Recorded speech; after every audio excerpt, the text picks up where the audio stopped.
अगर आपको भी यही लगता है कि ग्रेविटी ना होने के कारण से एस्ट्रोनॉट्स हवा में तैर रहे हैं, तो मेरे दोस्त गलत हो तुम। अगर तुम भी यही सोचते हो कि स्पेस में ग्रेविटी नहीं होती है, तो मेरे दोस्त गलत हो तुम। चलो इसे एक एग्जाम्पल से समझते हैं। इंटरनेशनल स्पेस स्टेशन अर्थ से लगभग 400 किलोमीटर ऊपर है। सोचने से यह लगता होगा कि वहाँ पर ग्रेविटी खत्म हो जाती होगी, इसीलिए एस्ट्रोनॉट्स हवा में तैरते हुए दिखाई देते हैं। लेकिन रियलिटी में वहाँ पर भी अर्थ की ग्रेविटी का लगभग 90% ग्रेविटी होती है। मतलब अगर तुम वहाँ खड़े हो जाओ तो तुम्हें उतना ही वेट फील होगा जितना अर्थ पर होता है। लेकिन फिर एक सवाल, अगर ग्रेविटी इतनी स्ट्रॉन्ग है तो एस्ट्रोनॉट्स हवा में कैसे तैरते हैं? वो नीचे गिरते क्यों नहीं हैं? सैटेलाइट गिरते क्यों नहीं हैं? पूरा स्पेस स्टेशन हवा में लटका कैसे है? इसका मतलब या तो हम ग्रेविटी को गलत समझ रहे हैं या फिर ग्रेविटी उतनी सिंपल नहीं है जितनी कि हमें लगती है। ग्रेविटी की अपने आप में एक बहुत बड़ी हिस्ट्री है। सेब के गिरने से लेकर समय को बैंड कर देना, कभी इसे यूनिवर्स की सबसे फंडामेंटल फोर्स कहा गया तो कभी अल्बर्ट आइंस्टाइन ने कहा ये कोई फोर्स ही नहीं है। लेकिन आज हम ग्रेविटी के सबसे इंटरेस्टिंग पहलू को समझने वाले हैं, जो सिर्फ चीजों को नीचे नहीं गिराता बल्कि चीजों को गिरते हुए भी गिरने नहीं देता। चलो इसे एक एक्सपेरिमेंट से समझते हैं। देव एक 9th स्टैंडर्ड का स्टूडेंट है। आज ग्राउंड में बॉल से खेलने की जगह उसे कुछ नया एक्सपेरिमेंट करना है। वो बॉल को बस ऊपर से छोड़ता है, बॉल नीचे गिरती है। क्यों? क्योंकि अर्थ की ग्रेविटी उसे नीचे की तरफ खींचती है। अब देव बॉल को सिर्फ छोड़ने के बजाय उसे आगे की तरफ पुश भी करता है। इस बार भी बॉल नीचे गिरती है, लेकिन थोड़ा सा आगे। देव अब बॉल को और ज्यादा स्पीड से आगे की तरफ पुश करता है। रिजल्ट, बॉल और ज्यादा दूर जाकर गिरती है। वो बार बार ट्राई करता है, थोड़ी और स्पीड और ज्यादा डिस्टेंस। यहाँ तक सब नॉर्मल लगता है क्योंकि ग्रेविटी हर बार बॉल को नीचे की तरफ खींच ही लेती है। पर अब देव के दिमाग में एक अजीब सवाल आता है, क्या होगा अगर बॉल की स्पीड बहुत ज्यादा बढ़ा दी जाए, इतनी ज्यादा कि वो गिरने से पहले बहुत बहुत आगे निकल जाए? तो बॉल कहाँ गिरेगी, कितनी दूर, या फिर क्या वो जमीन पर कभी गिरेगी ही नहीं? यहीं से ऑर्बिट की कहानी शुरू होती है। पर यहाँ पर एक बहुत इंटरेस्टिंग बात है, अर्थ कोई फ्लैट सरफेस नहीं है, अर्थ लगभग गोल है। अब इमेजिन करो कि हम स्पीड को इतना ज्यादा बढ़ा दें कि बॉल नीचे गिरते हुए भी अर्थ के कर्व को फॉलो करने लगे, तो क्या होगा? बॉल कंटिन्यूसली गिरती रहेगी लेकिन कभी अर्थ तक पहुंच ही नहीं पाएगी।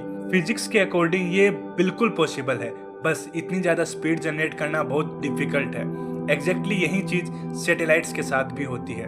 वो स्पेस में रुकी हुई नहीं होती, वो कंटिन्यूसली अर्थ की तरफ गिर रही होती है, लेकिन हर बार अर्थ को मिस कर देती है। इसी को कहते हैं ऑर्बिट। इस आइडिया को पहली बार क्लियरली एक्सप्लेन किया था आइजैक न्यूटन ने। न्यूटन ने इमेजिन किया एक बहुत ऊंचा पहाड़ और उस पर एक कैनन है। स्लो स्पीड से अगर हम कैनन को छोड़ेंगे तो बॉल बहुत पास में गिर जाती है, लेकिन अगर मैं ज्यादा स्पीड देता हूँ तो बॉल और दूर गिरती है। अगर मैं और ज्यादा स्पीड देता हूँ तो बॉल गिरती तो रहती है पर अर्थ तक पहुंचती ही नहीं है। अब शायद तुम समझ गए होंगे कि ऑर्बिट में रहना ग्रेविटी से बचना नहीं होता, बल्कि ग्रेविटी के वजह से कंटिन्यूसली गिरना होता है। पर यहाँ पर एक इम्पोर्टेंट सवाल आता है, अगर सैटेलाइट कंटिन्यूसली मूव कर रही है तो उसकी स्पीड कम क्यों नहीं होती है? देखो, अर्थ पर किसी भी मूविंग ऑब्जेक्ट की स्पीड धीरे धीरे कम हो जाती है। क्यों? क्योंकि एयर रेजिस्टेंस, उसके अपोजिट डायरेक्शन में फोर्स लगता है। लेकिन स्पेस में ऑलमोस्ट कोई एटमॉस्फेयर नहीं होता, इसलिए वहाँ कोई सिग्निफिकेंट अपोजिंग फोर्स नहीं होता जो सैटेलाइट की स्पीड को कंटिन्यूसली कम करे। इसी वजह से सैटेलाइट बहुत लॉन्ग टाइम तक ऑर्बिट में रह सकती है। यहाँ तक एक बात तो क्लियर हो जाती है, स्पेस में भी अर्थ की ग्रेविटी जीरो नहीं होती, बल्कि सैटेलाइट और आईएसएस इसी ग्रेविटी की वजह से अर्थ के अराउंड रिवॉल्व करते हैं। पर अब सबसे इंटरेस्टिंग सवाल है, अगर ग्रेविटी वहां भी एग्जिस्ट करती है तो एस्ट्रोनॉट्स को जीरो ग्रेविटी फील क्यों होती है? वो हवा में तैरते हुए क्यों दिखाई देते हैं? इसका जवाब छुपा है एक सिंपल सा कंसेप्ट में, फ्री फॉल। फ्री फॉल का मतलब होता है जब कोई ऑब्जेक्ट सिर्फ ग्रेविटी की वजह से मूव कर रहा हो और उस पर कोई सपोर्ट फोर्स ना लग रहा हो। इसे एक सिंपल एग्जांपल से समझते हैं। इमेजिन करो तुम एक लिफ्ट में खड़े हो। नॉर्मली लिफ्ट का फ्लोर तुम्हें ऊपर की तरफ पुश करता है, इसी पुश की वजह से तुम अपना वेट फील करते हो। लेकिन अगर सडनली लिफ्ट की केबल टूट जाए और लिफ्ट नीचे गिरने लगे तो क्या होगा? तुम और लिफ्ट दोनों एक साथ नीचे गिरने लगोगे, सेम स्पीड से, सेम डायरेक्शन में। इसी मोमेंट पर लिफ्ट का फ्लोर तुम्हें पुश नहीं करेगा और बिना सपोर्ट फोर्स के तुम्हें अपना वेट ऑलमोस्ट फील ही नहीं होगा।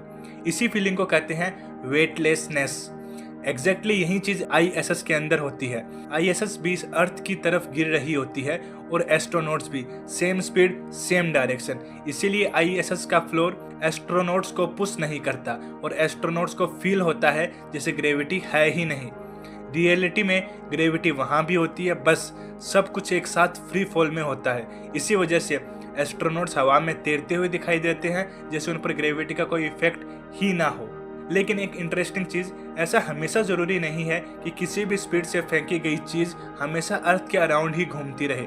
अगर किसी ऑब्जेक्ट की स्पीड बहुत ज़्यादा हो जाए तो हो सकता है वो अर्थ की ग्रेविटी से बाहर निकल जाए। इस मिनिमम स्पीड को एस्केप वेलोसिटी कहते हैं। अब यहाँ एक और इंटरेस्टिंग बात समझो।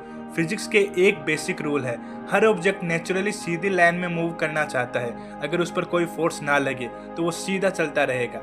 मतलब अगर ISS पर अर्थ की ग्रेविटी एक्ट ना करे तो वो सीधा स्पेस में निकल जाएगा, पर अर्थ उसे छोड़ती नहीं। ग्रेविटी कंटिन्यूसली उसे अपनी तरफ खींच रही होती है। हर मोमेंट पर ISS आगे भी बढ़ रही होती है और ग्रेविटी उसे अंदर की तरफ भी खींच रही होती है।